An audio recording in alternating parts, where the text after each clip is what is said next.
Very good morning to everyone. मेरा YouTube channel commerce world में आप सभी को स्वागत है और सभी को शुभ प्रभात।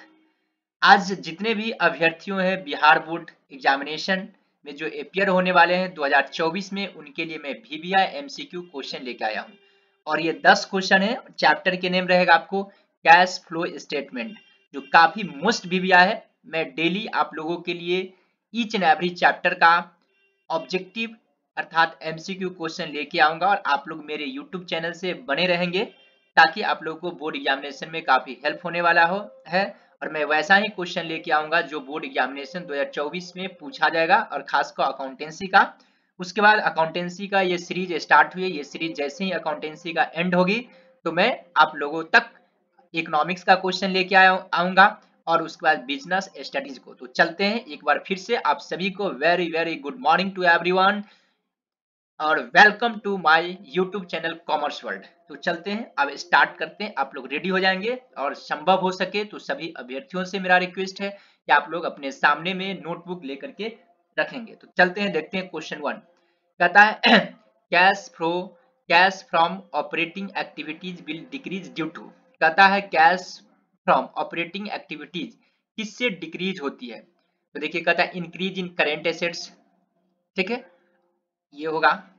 उसके बाद कहता है decrease in current liabilities, neither of ये टू, फिर कहता है बोथ ए एंड बी। तो देखेंगे इंक्रीज इन करेंट एसेट्स और डिक्रीज इन करेंट लायबिलिटीज।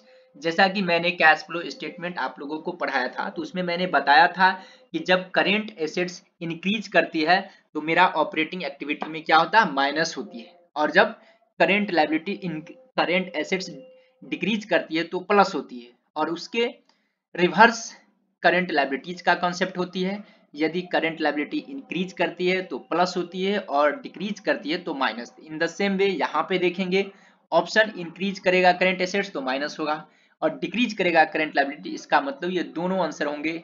यहाँ पे ऑप्शन देखेंगे बोथ है ए एंड बी, इसका आंसर डी हो जाएंगे। अब चलते हैं, कई अभ्यर्थियों का क्वेश्चन है कि सर क्या मैं हिंदी मीडियम से हूँ, हिंदी माध्यम से हूँ, तो क्या मेरे को इंग्लिश समझ में आएगा। तो नहीं, इसके लिए हताश होने की किसी प्रकार की बात नहीं है। मैं हिंदी में ही बताता हूँ बट क्वेश्चन मैं इंग्लिश में लेके आया हूँ और ये आप लोग को SBPD पब्लिकेशन के भी बुक में मिल जाएंगे, वहां पे हिंदी और इंग्लिश दोनों में होगा अगर आप लोग को ज्यादा समस्याएं होगी तो।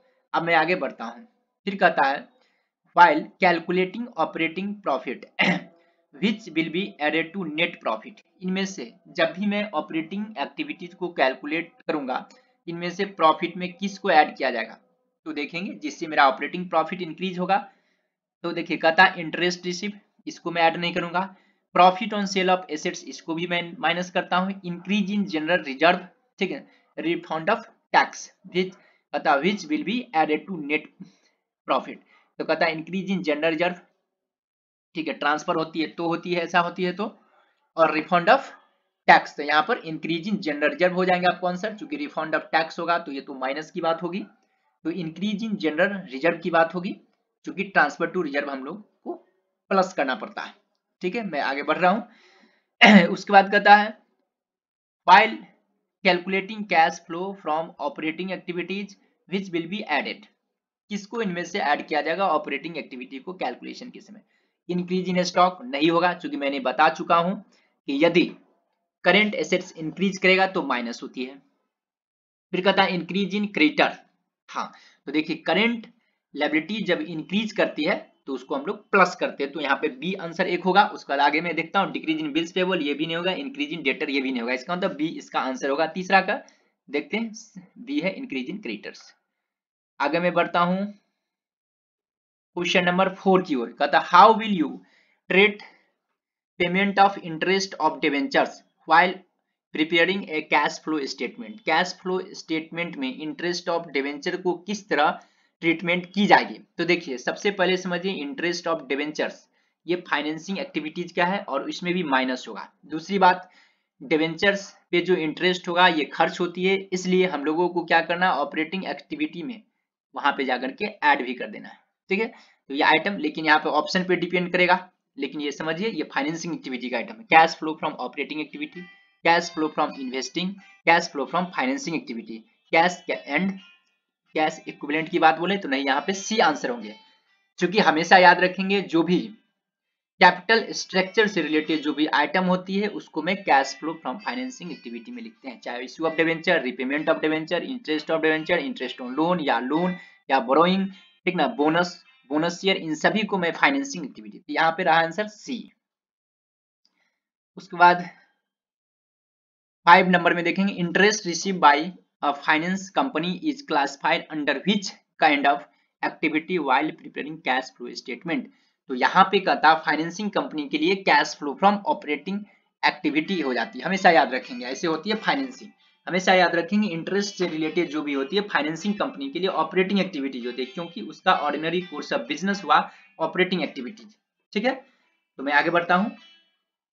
6 नंबर में कहता है cash flow from operating activities, cash from operation is equal to, cash from operation is equal to, तो नेट प्रॉफिट तो होगा इंक्रीज इन करंट एसेट्स, ये नहीं होगा, net profit plus decrease in current liability, ये भी नहीं होगा, operating profit plus adjustment of current assets and current liabilities, उसके बाद क्या कहता है net profit increase in current assets, उसके बाद कहता है net profit decrease in current liability, उसके बाद कहता है net profit plus decrease in current liabilities, cash from operation is equal to net profit plus decrease in current liabilities होगा यहाँ पे। ठीक है, तो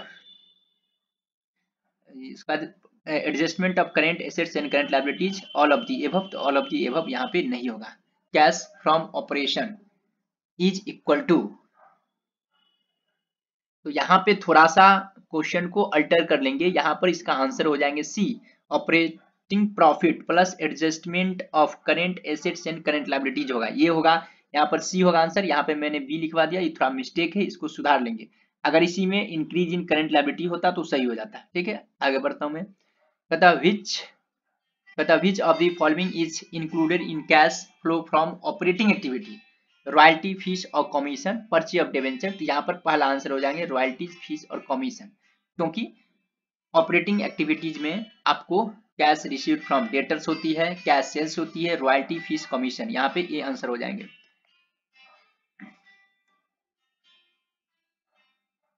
उसके बाद claim receive from insurance company are treated as cash flow from operating activity में जाएगा, क्योंकि मेन बिजनेस का ऑपरेशन है। 9 नंबर क्वेश्चन में कहता है cash flow statement according to AS3 is mandatory to all enterprise, ठीक है, companies listed on stock exchange, enterprise having turnover exceeding ₹50 crore, तो यहाँ पे आपको डी आंसर होंगे, हमेशा याद रखेंगे जितने भी लिस्टेड कंपनी है उस पे S3 अप्लाई होती हैं, और वैसे इंटरप्राइज जो लिस्टेड नहीं है लेकिन जिसका कहता टर्नओवर 50 करोड़ से एबव है, यहाँ पे आपको आंसर नंबर डी हो जाएंगे, बी और सी दोनों ऑप्शन सही है। कहता है 10वां में 10th में कहता है which calculates cash flow from operating activity that is added to net profit, increase in stock नहीं होगा, डिक्रीज इन स्टॉक ये होगा, इंक्रीज इन डेटर नहीं होगा, डिक्रीज इन क्रेडिटर नहीं होगा, यानी कि डिक्रीज इन स्टॉक। ठीक है, आज की क्लास यहीं पर एंड हो रही है, ओके बाय बाय। हमारे यूट्यूब चैनल से हमेशा जुड़े रहेंगे, मैं डेली ऑब्जेक्टिव क्वेश्चन लेके आऊंगा आप लोगों तक।